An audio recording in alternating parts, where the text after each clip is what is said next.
there was an imperial culture asking for boundary making processes coexisted with a cosmopolitan culture that revoked boundaries and try to transcend the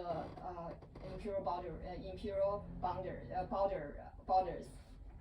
This project is important because nobody have realized the importance of those excavated manuscripts potency in reveal how fluid and mobile Chinese literature has been.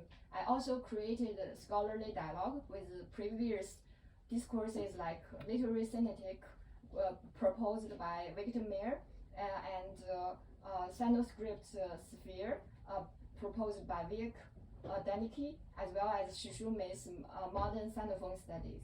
I hope to be able to expand their discussion and try to understand medieval Chinese literature in a more global sense. Thank you very much. And in terms of my future scholarship, I hope to be able to turn in my dissertation.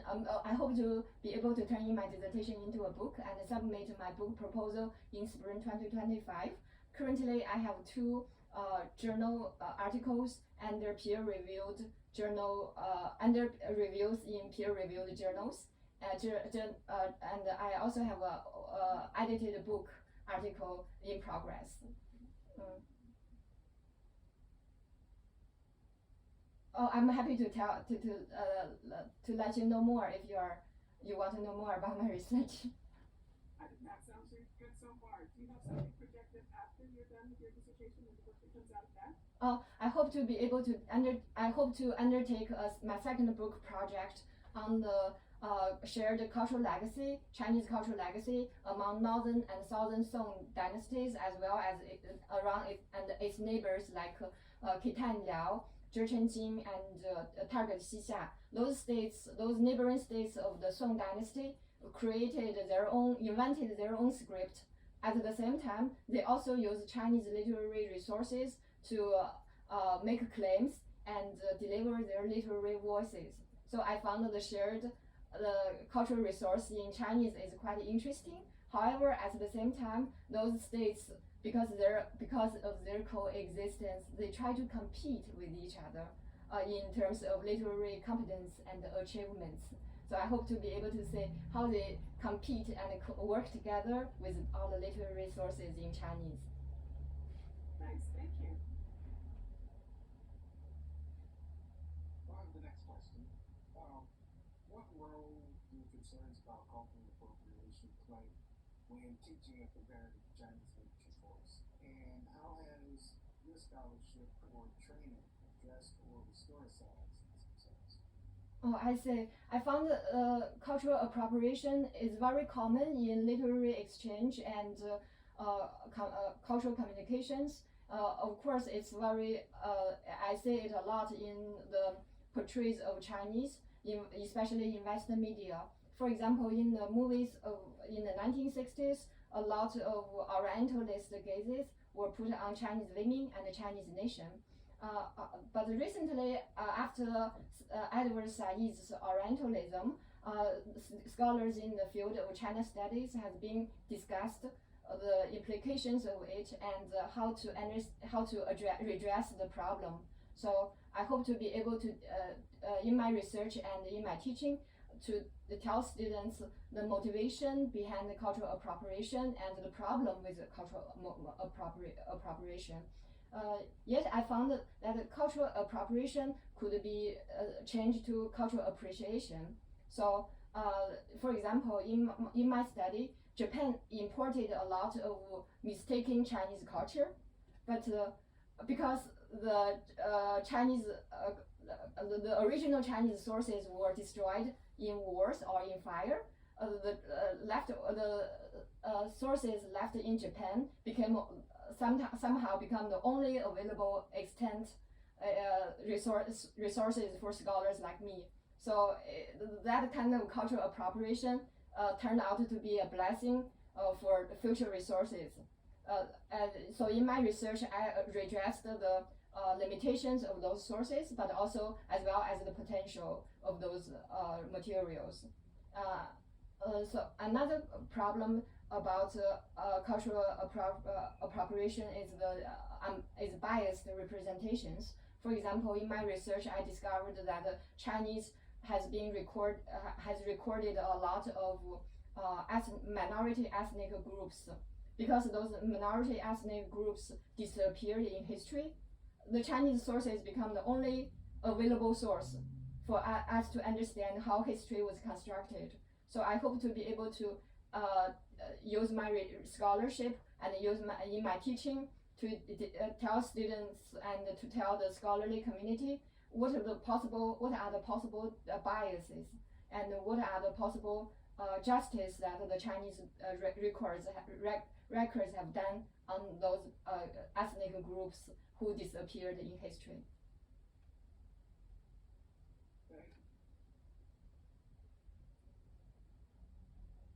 Could you please tell us about an instance where you adopted your teaching or mentoring approach in order to work more effectively with the students whose identities are different than yours? I say I worked with a lot of faculty members and students of different identities than me. I found every time I encounter delighted surprise from their questions and their curiosities. I especially welcome the opportunities to work with students of different identities because they do have the curiosities about the Chinese culture, and they can raise questions and give answers that I've never thought of. So they help me jump out of the box.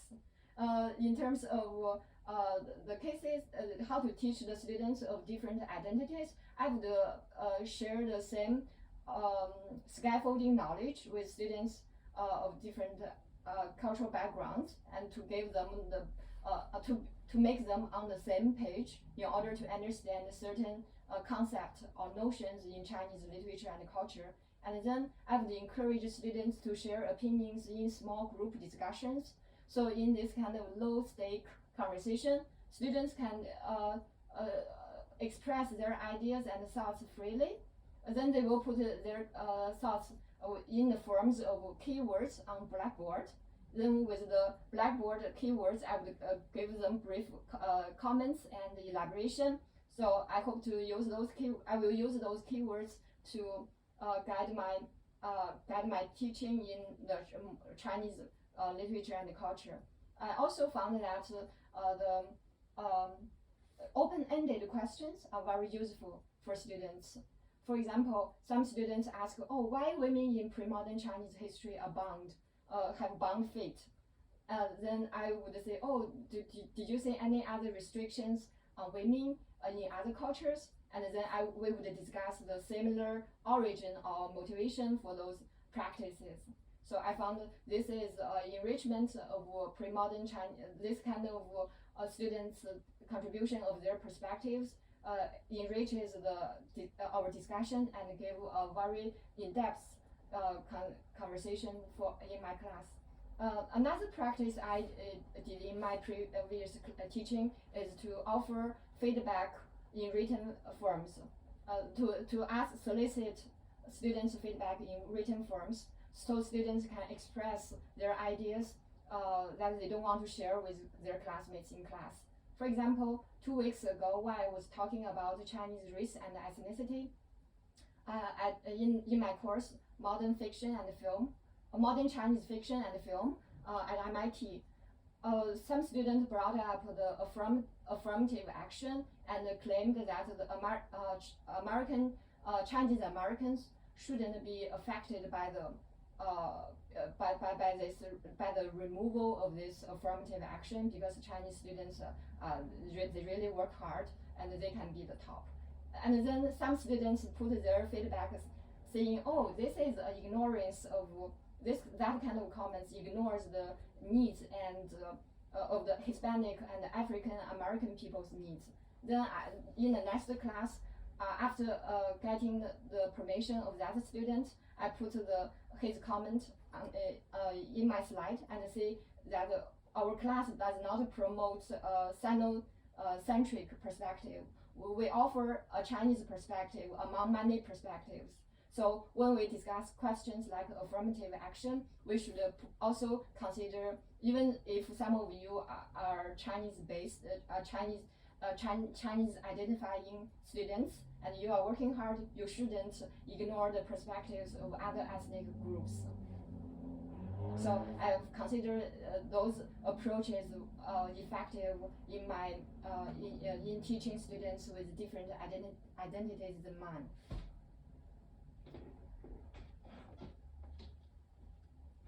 Thank you. The university and the EML department are invested in equity in education where all students are supported and given the opportunity to achieve, even in the face of systemic inequality. How do you understand equity in the classroom, and how do you, or would you put that into practice? I really appreciate the EML's efforts in promoting equitable teaching and learning. In my research and teaching, I consider equity as an indispensable element in teaching. It means that we should make an adjustment to suit students' different learning point of departure and learning objectives. So in my class, besides all those teaching practices I've done, before a course starts, I would design a pre-class survey to ask students pre-knowledge about the subject and their goals in the class. So some students in my class knows Chinese very well and they expected to receive easy A, and some students are really curious, but they know zero about the Chinese culture. So for the different needs, I would try to give them historical backgrounds to put everybody on the same page. At the same time, I would encourage students to interact with each other, so the students who knows more can inform those students who know less. Students who have other perspectives can give more perspectives on the students who are so insisted on the Sinocentric perspective. So I found that students' group discussions and group projects are very useful for student-centered learning. I also practice in terms of learning output. I think my class mainly have the writing assignments as the assignment form. So, however, some students at MIT and Brown are so afraid of writing, show me their writings. They were afraid of instructors' criticism. I found that we need to address this problem by adapting a policy I called no unexpected deduction. In this policy, I would give all the same score for their first assignment, and then give them suggestions on how to improve their writing. As long as they addressed their problems I previously mentioned in their next writing, they will receive another full score. Only if a previously mentioned problem reoccur in their future assignments, I would deduct their points.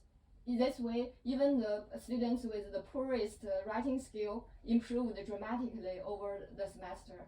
So I found this method is very encouraging, and students can really learn a lot from my feedback, and they won't get punished by the deducted points.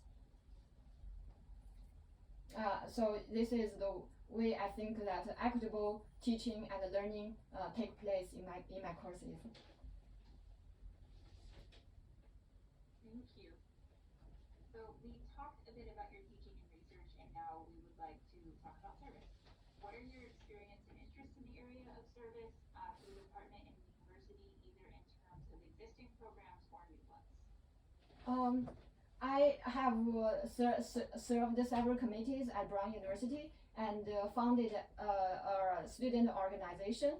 Those experiences made me realize the importance of services on a university level and a department level, and I really appreciate every faculty members' devotion to the department outside of the classrooms. I also gained a lot of skills in terms of serving the scholarly community. For example, I served as the graduate student representative in the diversity, equity, and inclusion committee in the Department of East Asian Studies at Brown University. From that experience, I understand that the different levels of students, faculty members, and staff have different understandings about the issues related to diversity, equity, and inclusion. And we need to tailor our services to different people's needs and channel different voices. In the Department of Comparative Literature at Brown, I served as the graduate student and communicated with the students' needs and the faculty's services. I found that communication is the key to the success of the department. Because another thing I did in terms of service is to organize. I founded an organization called Brown's Graduate Student Association for East Asian Studies, because we have about 20 students on campus working on East Asian Studies in different disciplines and departments. We need a unified voice to talk about to promote our research and to coordinate school-wide resources for the students. So I found in this association we organized the teaching sessions about anti-Asian hatred movements, and we also organized professionalization workshops. So far the organization is still growing, and from that experience I do hope that I can use those skills to serve the EML department. Thank you. Lovely. Our last question is more open. Is there anything you would like to tell us about yourself, or anything you'd like to ask about the university or the department? I see. So I hope to express my interest in the position because I found the EML really offered a very good opportunity for scholars like me to teach a variety of students. And the students I know the makeup of the students are really diverse. And I can learn a lot from students while teaching. I also found the background of the faculty members are diverse too. So it enables the collaboration between different faculty members. I'm especially excited about the opportunity to work with STEM students on my digital humanity projects about mapping the poetics in medieval Chinese literature. In terms of in terms of questions, I hope to ask what's the long-term goal of the department? Oh, that's the long-term goal of the department. To still be here. I think, Alice, in terms of this position, we're particularly we're reinvesting in the importance of Chinese literature and language to our department, which given our geographic location and programming has always been a part. The person who did have this position is retiring, and we're really excited to be able to rehire. As a department, there's several ways in which we see ourselves growing. All of those rely on interdisciplinary and multilingual perspectives. That's what that we have that are unique that other departments don't have. They don't have Spanish, German, Chinese, and linguistics right down the hall. And we do. It's one of the best parts about working here is how many different languages you hear in the hallways. I see. I'm getting better just by hanging out with people. I really it sounds really interesting and exciting. So there's clusters like to hire in, like multilingual is one, digital humanities is one, and writing studies is one. And the idea is that, we're all very general because all of us cover a lot. We're flexible in our roles, but we all have something in common as well because it's difficult to be the only person who does your thing. So I'm the only person that's going to do early modern British literature here for a long time, but I do digital humanities and gender studies with other people people in the department, so there's a connection there Mm. that helps me grow as an individual and imagine fun ways of teaching classes in ways that I could never imagine if I was only around other British literature folks. Oh, I see. Allison, anything you want to add? Oh, in the past 7 years, I also grew up in a department where everybody speaks a different language, and I feel the environment is so friendly and everybody is so supportive. So I can imagine how EML will be a very ideal scholarly community for scholars like me. We do have a lot of cross-pollination, right? We have a lot of people Kate talked about it in terms of the hiring clusters, but we have a number of people who have collaborated across fields in our department over the years. Rhetoricians with linguists and with folks from various different regions of literature, all sorts of people creating courses and creating scholarship across our boundaries. We are, I think, most proud of our little broken down silos. We're all sort of coexisting here happily. I wonder if I can ask the culture of faculty collaboration in the EML department, because it sounds like everybody's curious about everybody else's work, and we are very open to learn. So how is there any initiative for faculty collaboration? Not that there's an initiative, but there is money available for people to seek it out. So I'm thinking of Dr. Olga Griswold, who wrote a grammar exercise book with Dr. John Edlin, who is a rhetorician, and they collaborated. There's a lot of work among faculty members with graduate students or with undergraduates. We do have a graduate student symposium and an undergraduate student conference, and actually a university-wide one as well. So we have one at EML for undergraduates and one for the whole university for undergraduates. There is funding across those hiring clusters, so if there is work coming out of those, maybe Kate or Armando can talk about the digital humanities consortium. So Armando, Karen, and I are part of a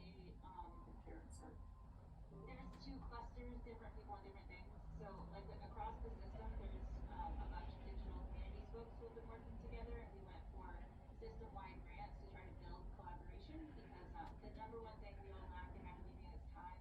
So what we bought ourselves was some time just to talk about how do we build something, how do we not replicate our efforts. And then at the university level, Armando, Christy Prinz, and I went on a teaching grant together, and were able to buy technologies and resources for a general education course on campus. So my experience here has been, if you can connect what you want to do to student success, then there is a way to find funding for it, because really we are a teaching school. So the more that our research leads are teaching and back and forth, the easier it is to get support for what you want to do. We just always connect it back to students. I see. So I also wonder what interdisciplinary courses are we going to, is the Department of EML trying to initiate or trying to implement in the future? Because I'm interested in developing interdisciplinary teaching. For example, can faculty members have the opportunity to co-teach or with STEM people? So I do, yes. Practically it's complicated because the money has to be split between the 2 departments, and so very few people have made that work. I will say though, there has been something since the pandemic, something called pop-up courses, and they pop up once a semester, and they tend to be taught by 3 different faculty and 3 different departments. And the first one was on the subject of the pandemic. So there was a philosopher and a psychologist, and I forget who the third guy, but a biologist maybe. But it was the third one. And then the way they did that was in a 15-week semester, everyone would teach 5 weeks, but they'd run 3 sections of it. So the philosopher would do the first 5 weeks in this section, the second 5 weeks in this section, the third 5 weeks in the last section, right? And then they would rotate like that. That is happening. It's just happening once and maybe twice, and then they go away. They're not written in the curriculum, so they tend to be electives. And I would say curriculum yet. I see. So another question I'm interested in is the activities that the Chinese students are having, because I found a Chinese student association on the webpage of EML department, but I couldn't find any more information about it. So I was wondering if there's any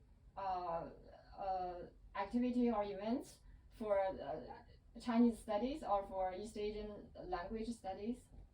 That needs to be revived because the person that we have, the faculty member who retired is in the faculty early retirement program. Oh. He teaches half time, so he's not. Once you retire, you lose certain rights.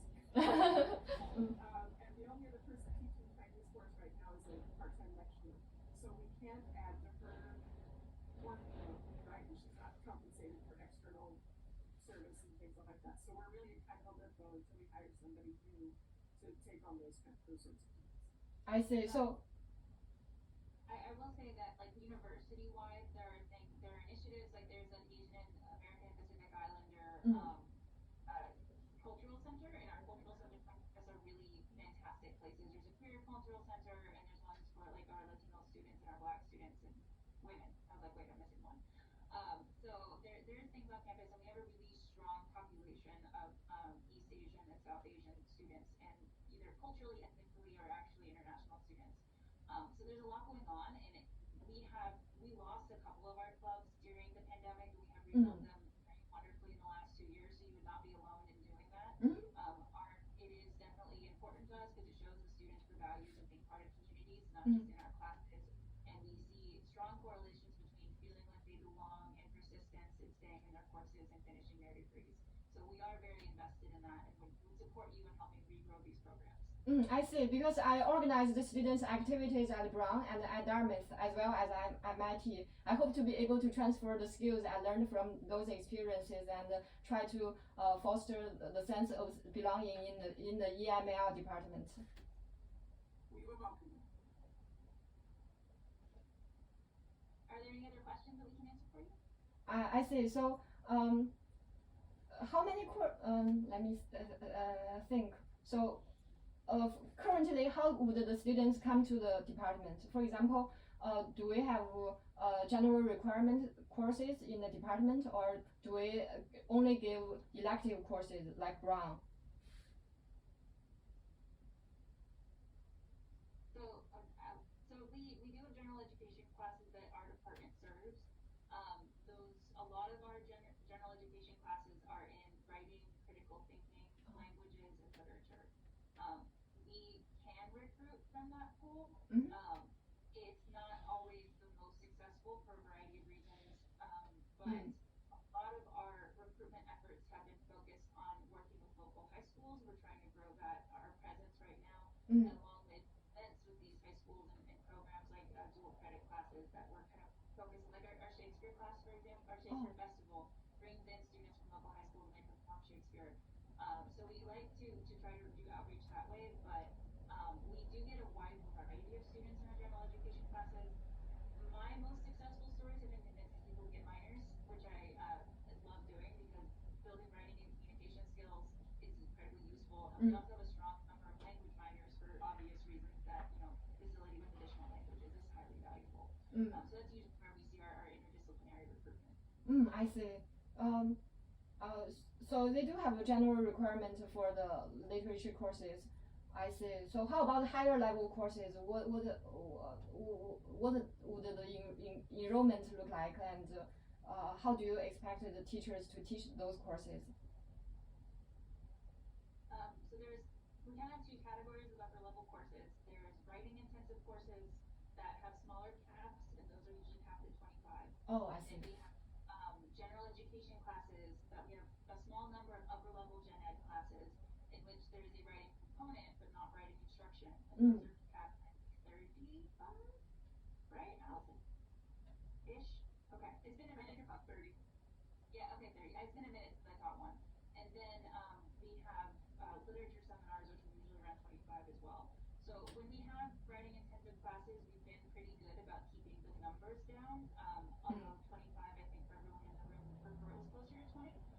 Especially right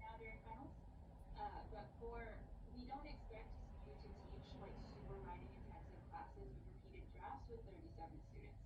It's not particularly possible to do that. But there are classes in the department that we have designated as like this is a writing intensive class, and we keep those caps closer to 25 for those reasons. I see. So I'm currently teaching modern Chinese literature and film.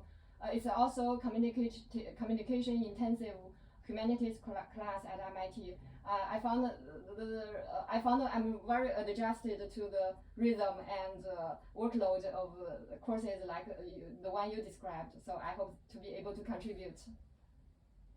And we have a lot of very creative people in this department about how we do assessment in ways that is meaningful to students but doesn't burn us out. Because we're always trying to, stretch a little bit in the sense that like how can we give students the best possible experience without like taking all of my energy as a teacher who really loves teaching but also needs to make sure that if the university says I need 37 students and my assessment needs to match that, I can't do the same thing as I could with 12 students. So we get really creative about how to serve students while also acknowledging the realities of teaching at public school in California. Oh, I see. Because I'm teaching the top of my the cap of the course I'm teaching now is 25, and we got 25 students, and the waiting list is about 40 people. So I have to grade the paper all the time. I really hope to learn how to do the coursework, how to do the work, how to manage the workload creatively from the department. Absolutely, anytime. It's something that Allison taught me when I was hired, and something that we talk to every person when they start teaching our core classes, because we value them, but we also value you, and it's important to us that you stay okay. I see. So going forward, we're finishing our semifinalist interviews this week, and we're going to submit that pool as soon as possible to the office on campus that approves it. They do go on winter break, so I will do everything I can to let everybody know as soon as possible. But if on the off chance they don't approve it before going on winter break, it will go into January. And then our ideal timeline for campus visits is early February. So hopefully we can give everyone as much notice as possible. But we're a little bit hands tied by people taking their vacations, which is normally I support. But we also have some stuff we need done. Oh, I look forward to the news. Of course. And if you have any questions, you're welcome to email me. But thank you very much. It was very nice to meet you. Thank you very much, professors, for taking up the time to meet with me. See you later. See you. Bye. Bye.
Oh, how many majors?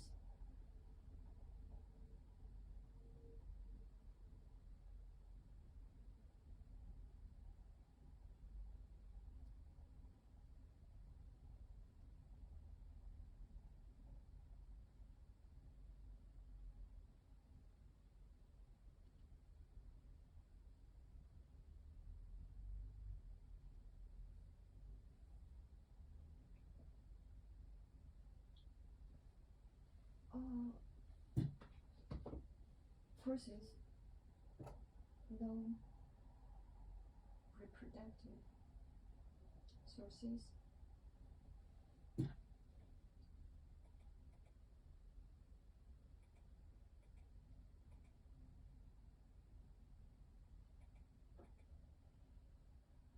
Student come to your department.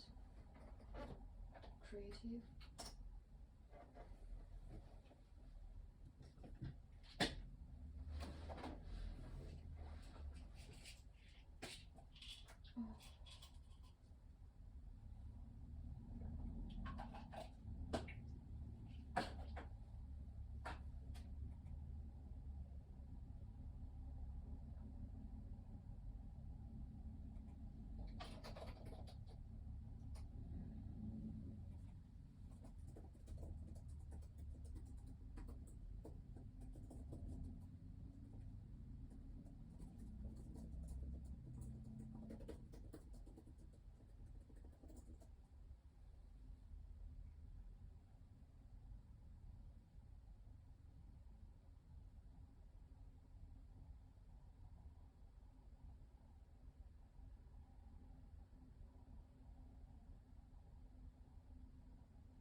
Oh, I'm able to develop the courses.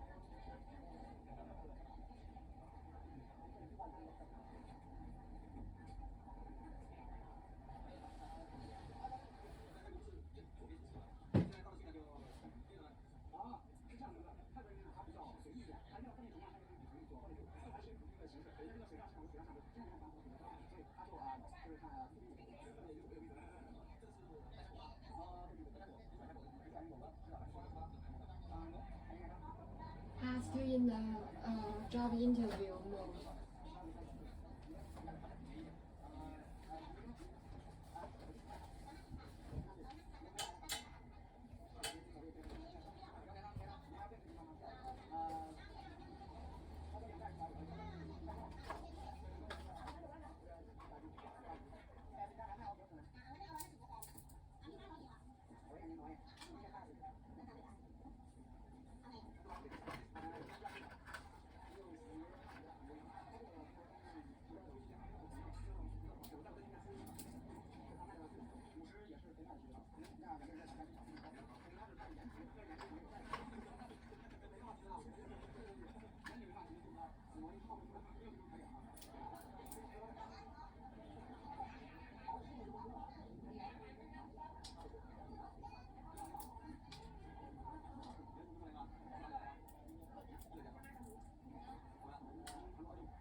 Communication courses.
嗯，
警察。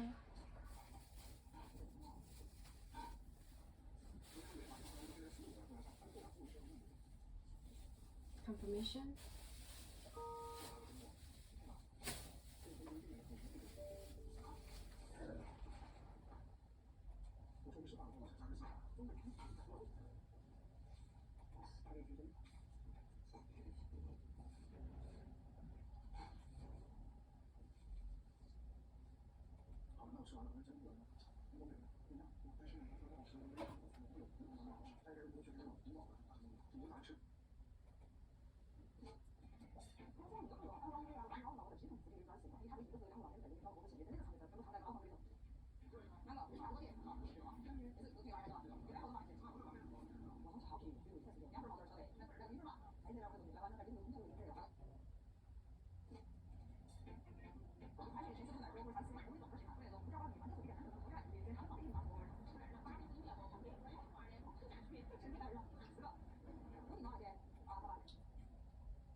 How to be natural.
社会啊，今天时代主要是在告诉你，就是你上哪个社交恐怕别人，在这里说的课，你得去很多啊，所以在山上你刚回来，今天我也是回来了，就我发现现在以为是大宝里这个邮差就开过名字的说，中国城市实习下来邮状没有什么乱七八糟，今天是什么？今天是国宴，全国第1名，牛毛馅儿。其实小的时候经常吃，因为我在去海东了，就发现空间好，就小便吃牛馅儿。然后今天呢，我还吃正宗的高小山，我这姓啊，感觉我在他家门口特别大，哎呦我去，小妹子，你好，真是，你看这边上，刚才我吃火锅，我你这干嘛？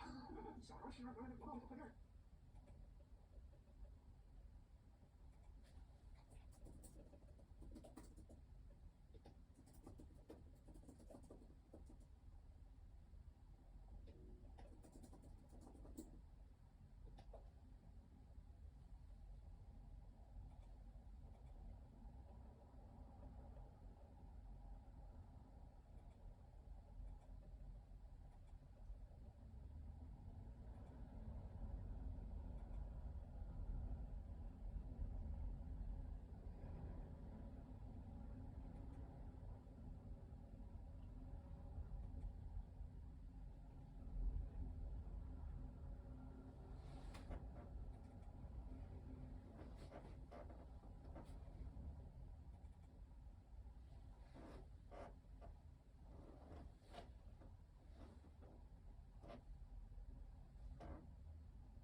Voice.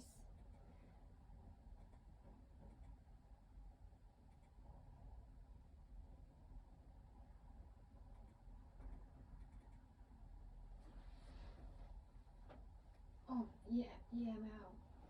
I wasn't be able to find much information about the program.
14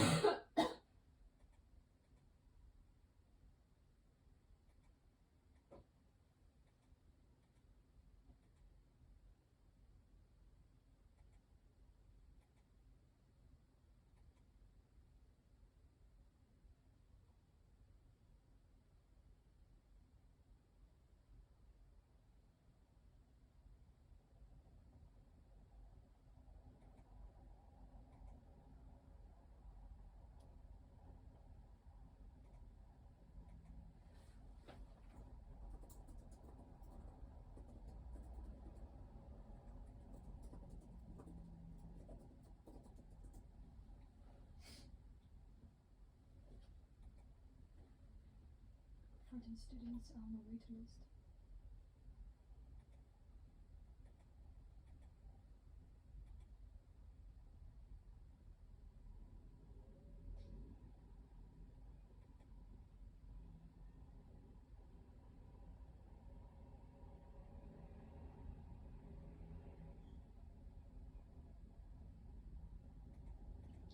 Hello, Crystal. How are you doing?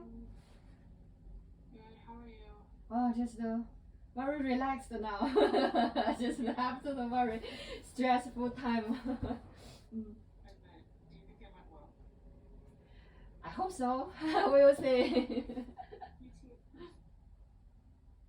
How many courses are you taking this semester? 4. Okay. How many final projects and exams? I have 2 final projects, and then 2 exams. Oh, okay. Fingers crossed for you. Thank you. Okay, so what can I help you with today? I might share my screen to go to Okay, my let talk. me give you the. Okay, you got it. Okay. Can you see my screen? Yes, I'm looking at it right now. Okay. Mm, I guess I'll go to my introduction first. mm. The introduction has very good hook. Thank you. I changed it a bit, so this is the original version, but then this is the updated one if you get a chance to read it. Okay, let me take a minute to read it. Mm.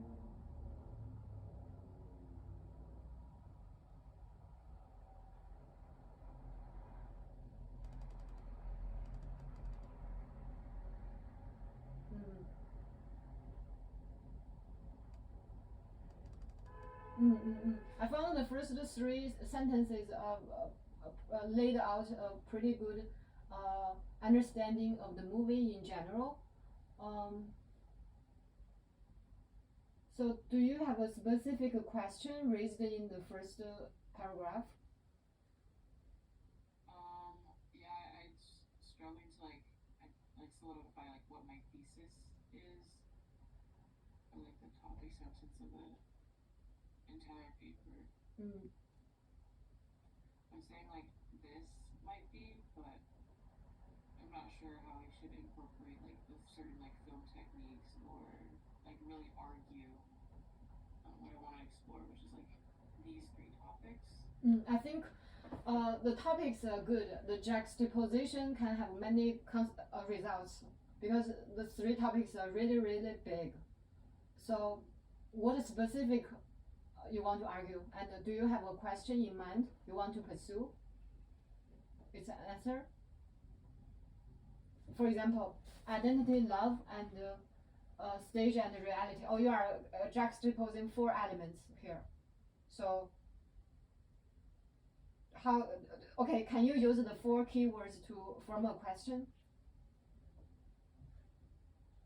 Maybe.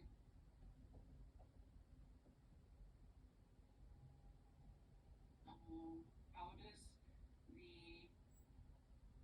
connection between stage and reality show Jay's identity and outlook on love? Outlook on love. Okay, so, okay, I see that you are trying to make connections of the two sets of terms, stage and reality and identity and love. Try to make this question more concrete. What do you mean by stage and reality? What's the connection between the two? And identity and love, what's the connection between the two? How could you form a very firm association of those four terms?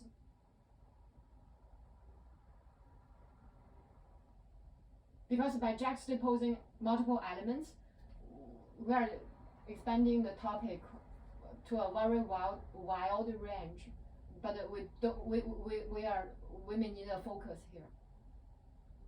A best way to come up with a focus is to raise concrete questions. I think that I can solidify the idea that reality and fiction are like very woven into Jay's story because he like mistakes real life for the role he plays on stage. So I think that's like a solidified fact. And then building off of that, I can explore the question like, how does the interplay of reality and fiction reflected in the way that, or reflected in what his identity is? That's a good question. If you like, we can go away with love, because three elements are already very much. So how would the interactions of stage and the reality from the Chinese identity? That's a good question. If you want to go from there, but if you want to choose another one, that's okay. Right, that I agree with that.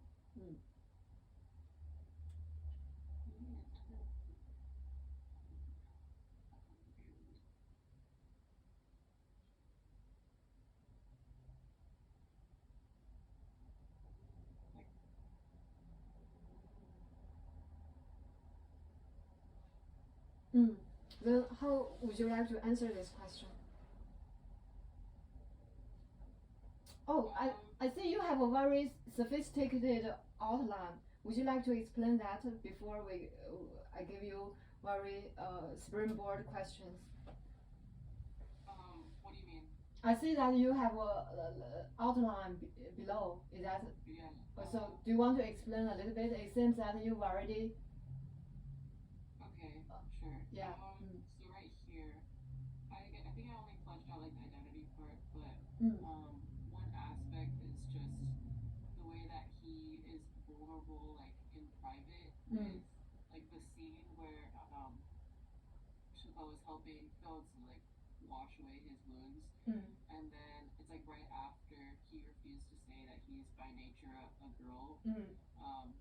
And I found an image. I don't think I have it on here, but it's just of like a very intimate scene of them two talking to each other. So I wanted to explore that, like in private, his identity is like he like knows who he is, but he's forced to like outwardly show something else, like when he's within the opera troupe. Yes. So when he was young, he thought he's a boy, and then when he got more involved with the role he plays, he took the persona of a female automatically. Did you see when after he grows up, you see any discrepancies between his gender identity? Because for me, it seems his gender identity is pretty firm after growing up.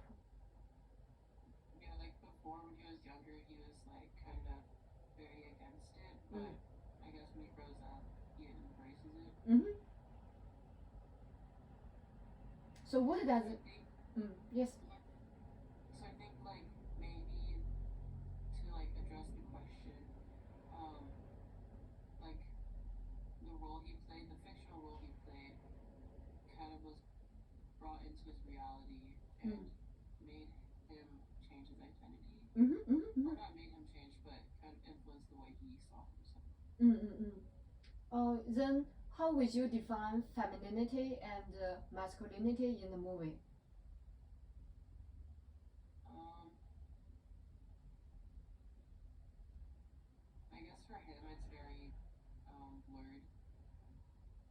distinction? For Jie, do you think he presents, or the pronounce really confusing here? Do you think he presents more femininity after growing up, or masculinity after he grows up? Femininity. When he was in daily life, when he is in daily life, does he play like a boy or a girl?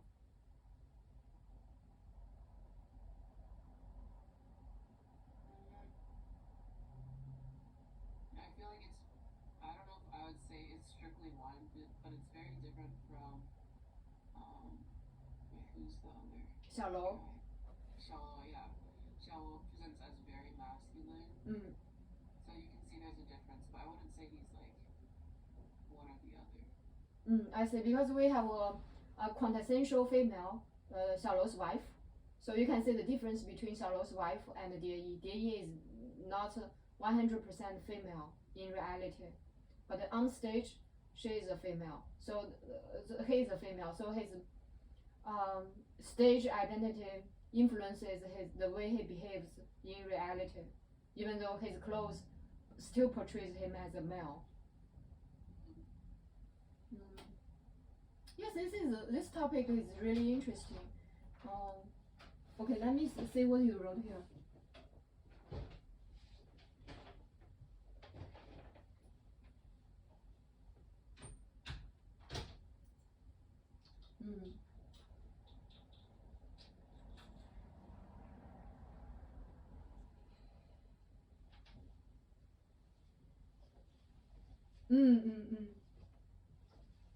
Yes, you analyzed the film language well. Then how to incorporate those film language in your analysis? If you want to ask his gender identity, then we need to focus on the femininity and the masculinity part. Then how to use the keywords to talk about femininity and masculinity. If Jie is something in between, is that him is more feminine or he's more masculine in reality, or is just something in the middle and it's difficult to grasp?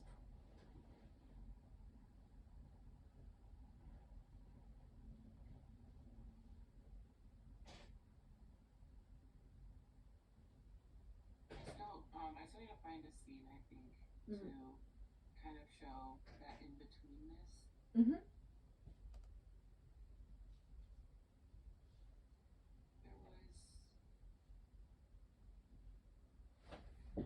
There's something I found in a different essay online, acknowledging the appearance of like mirrors. And I remember in the film, there's a lot of like putting on the makeup.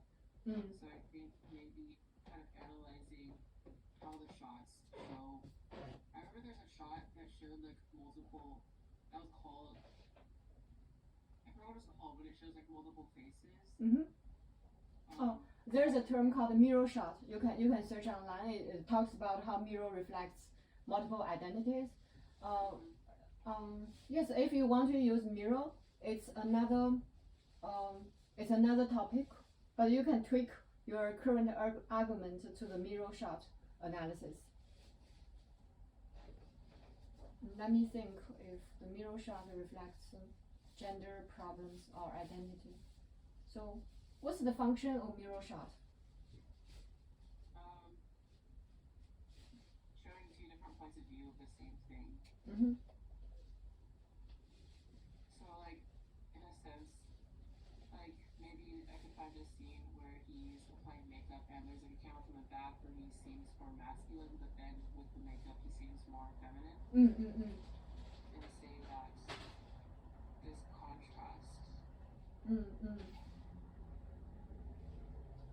Yes, I found the mirror shot is more concrete than the general film language you analyzed above, because you were talking about the light. It seems it's very comprehensive, but does not have a real focus. And mirror shot, it really gives your paper a focus, so you can focus on specific scenes and shots. Should I solely focus on this technique? Oh, I'm just trying to give you a springboard, try to tell you how to write the paper in a more efficient way. Otherwise, you would explore all kinds of film technique. But our paper is really short, 3 to 4 pages, so you need to have a focus.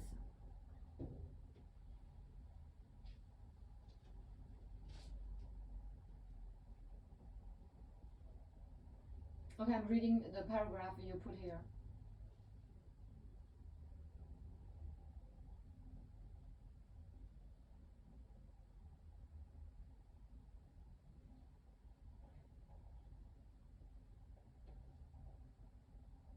Okay, I see. So if I'm talking, okay, maybe I'm giving you one direction to go, the gender identity as masculine, feminine, or queer. But here it seems this paragraph is talking about multiple roles he played: the concubine on the stage, the actor in the troupe, the little boy abandoned by his mother as as a how to say social or family role. So it could be another way to define identity here. So it depends on which approach you want to choose. Okay, so which way would you like to choose?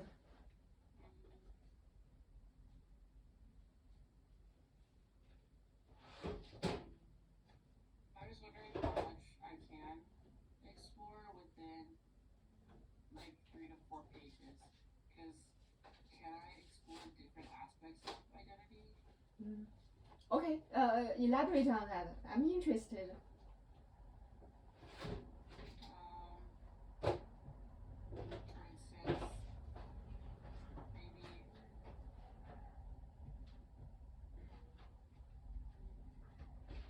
what you mean. This is like this paragraph describes like different roles. I'm not sure if I could really analyze that and say, because people play different, people have different positions in real life anyways. So I don't know if that's something to Okay. go too in depth. Okay, do they have conflicts? The concubine, the actor, the little boy abandoned by his mother, do they have conflicts? Or how are those roles associated with each other?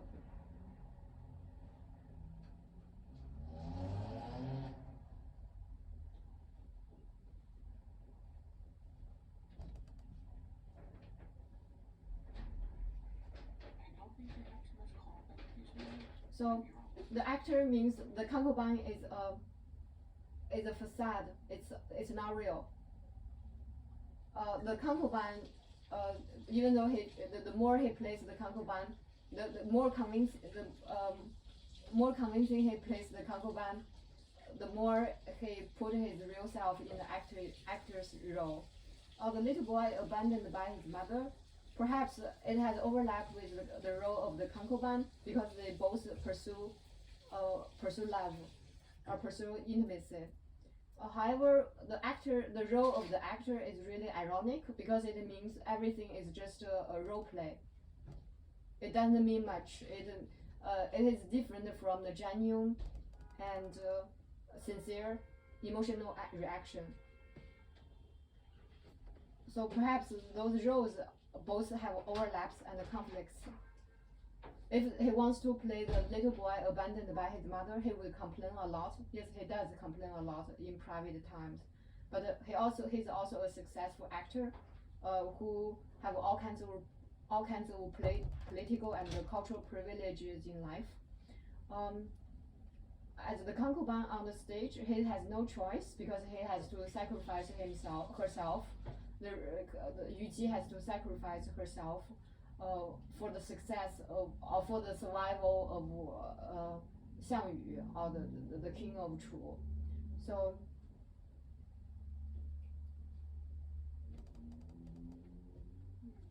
So perhaps every mirror shot shows one aspect of those roles.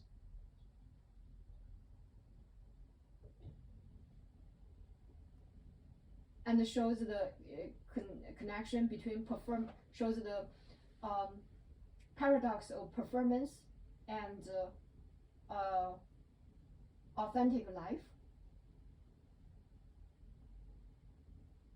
It depends on your argument. So I hope to be able to give you some springboard questions for your paper. So currently, what is the most crucial question for the paper you have? Like what I want to explore in it, or I see. So I think the topic is Jie as a character, right?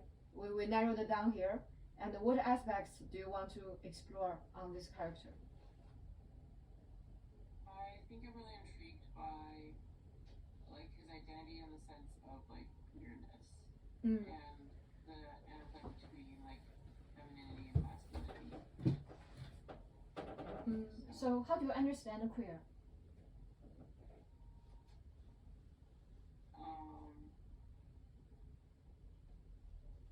What's the definition of queer? I don't know. Okay, so perhaps we need to check, right? Queer means strange in original English, I think.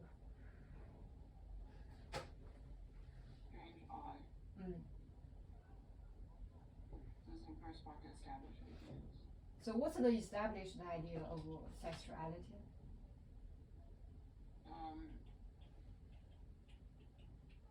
Like heterosexual norms. Yes, heteronormative. Or heteronormativity is the standard. So Xiaolou and his wife realized the standard, but Yi is not one of the standard ones. Then what kind of potential? Okay, so how much do you know about queer studies? Only from like personal experience and like people I know, not like studying anything else. I see. So why is queer study such a hot topic in the recent 20 years? Maybe because people are more accepting. Yes, that's one way. And other reasons? Not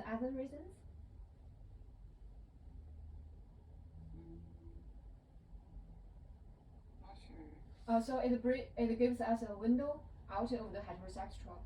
So it shows new possibilities of scholarly discussion. Then we can ask, so what kind of new discovery or what kind of new insights can Yi as a character bring us?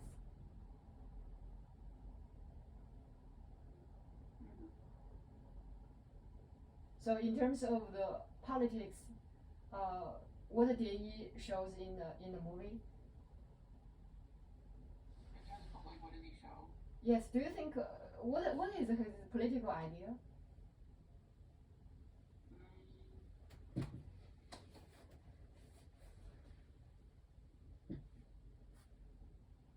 I kind of recall. I don't remember a distinct like political. Because he doesn't have one. So Xiaolou's political idea is pretty obvious. He will just follow the very standard Chinese national ideology. Try to be a Chinese.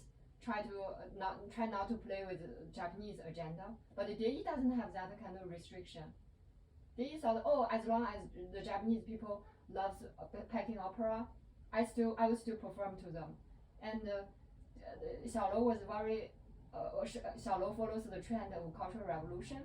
However, Yi insisted on the tradition of Chinese Peking opera. So Yi really like went to the Japanese troops and performed for them. So and when he was on trial as a traitor, Yi even said, if Ayo or Qingmu is still alive, Peking opera will be transmitted to Japan. So he has the art as the ideal rather than politics as the ideal. This is how he opens up a new range of sensibilities and political thoughts, different than Xiaolou's. Any other thing you found strange on this queer character?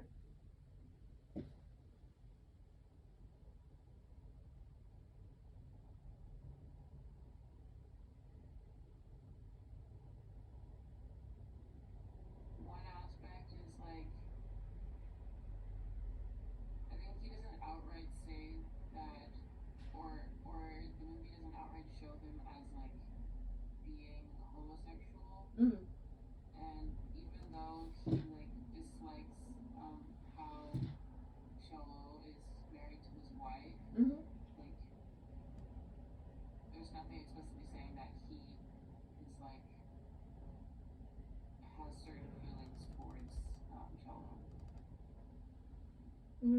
I think he developed attachment. He's jealous of Xiaolou and his wife. Can we see that? So also when Xiaolou gets married, he went to Yuan Siye's place and they somehow they hooked up. So it's a kind of compensation mechanism to have another relationship in order to bury the older relationship. In that sense, they still pursue intimacy and love.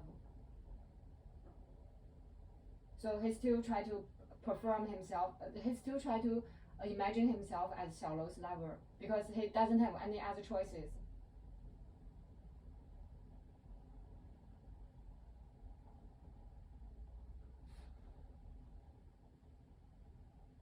Okay, let me think about identity. How strange is Yi? If we want to understand his queerness, how strange is Yi?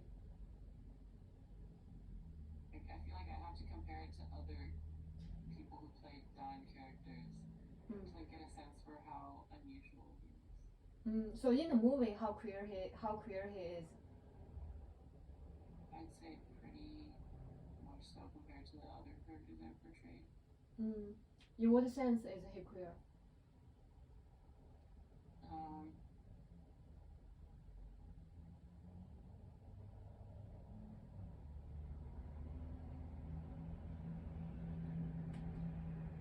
I guess like his mannerisms.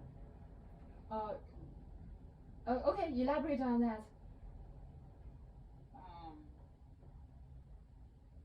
Like compared to the other like portrayed men, like people who are portrayed as like men in the film, like might have like a higher voice or like sort of talking that is like more shown, like more akin to like the role he plays on stage. And it seems like he doesn't fall out of character, which seems like unusual for like man in that time. Yes, compared to Yuan Siye and Xiaolou, as well as the boss, his mannerism is quite, how to say, can we say he's feminine? Feminine in what sense?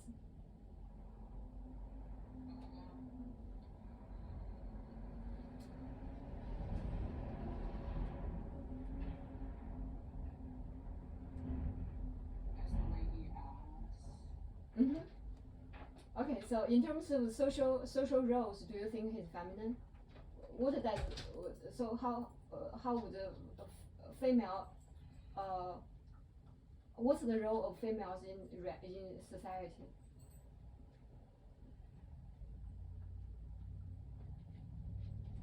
In their society or like modern day? I think the overlap and we can focus on the movie.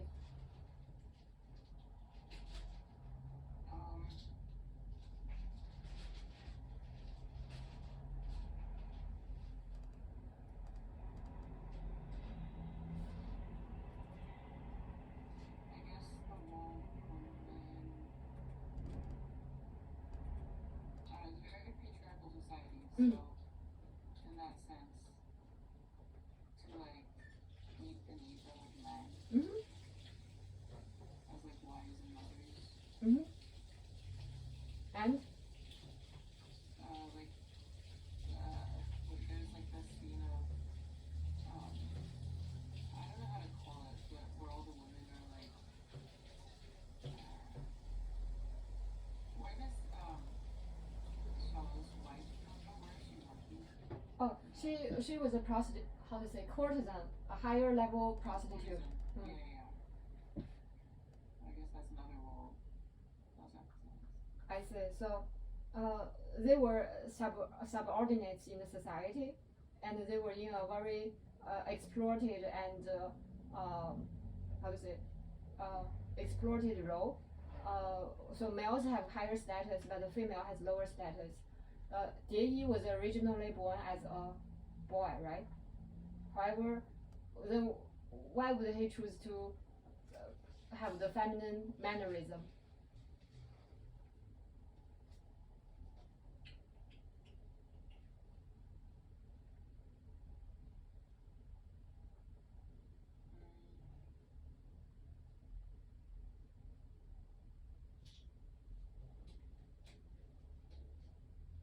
to appeal to the people who are more masculine?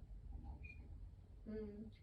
So the role he played called 旦角 means female role, young female roles. In Peking opera, Peking opera has 5 roles, and they have young boy, young male, young female, old male, old female, and comic characters, 生旦净末丑. So 旦角 means female roles, and 小楼 plays 生 which means male roles. So to suit the female roles he is supposed to play, 蝶衣 became feminine,蝶衣 become feminine, and his social status changed from the dominating male and to the dominated female. Can we say that, or do you think it's different? He's still dominating.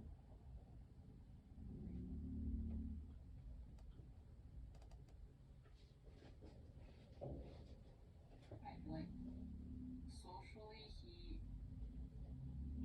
I feel like he's still, no, actually. Maybe he does become more subordinate in reality, because like when he was like saying he was jealous of Xiaoluo and trying to like kind of sabotage like, their marriage after it happened.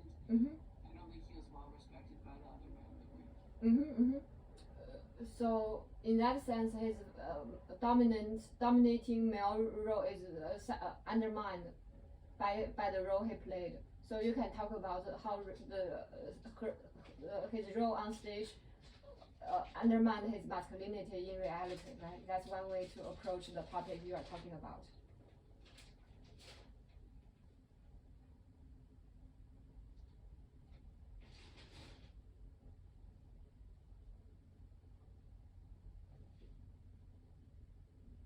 Do you think that he totally accepted it as a reality and embraced it?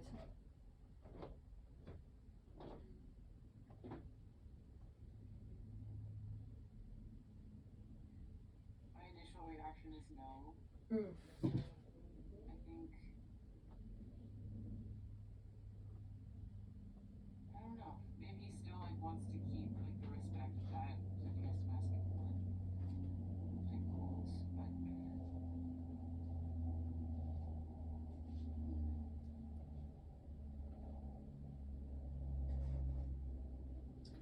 This strangeness is really deserve more analysis, like what you are doing now. Okay, so I feel the question maybe have 2 sides. One is he accepted the social capital that his role have, because as a famous Peking opera actor, he enjoys all kinds of social privileges. He has a lot of money. He has all kinds of connections. In that sense, he's much better than Xiaoluo's wife, who is a very capable woman. However, he was not considered as a full man like Xiaoluo in society. Men like his performance, but they do not respect him that much. So that's the in-betweenness of this character. it's all in one hand, so as a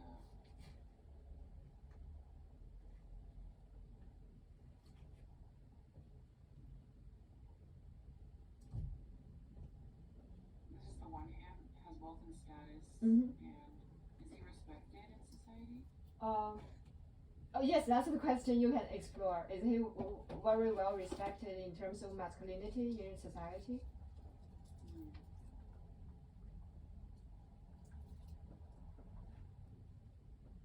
And how can Chen Kaige use all kinds of film language to reflect the conflicts of the 2 different the consequences of his stage and the reality conflicts?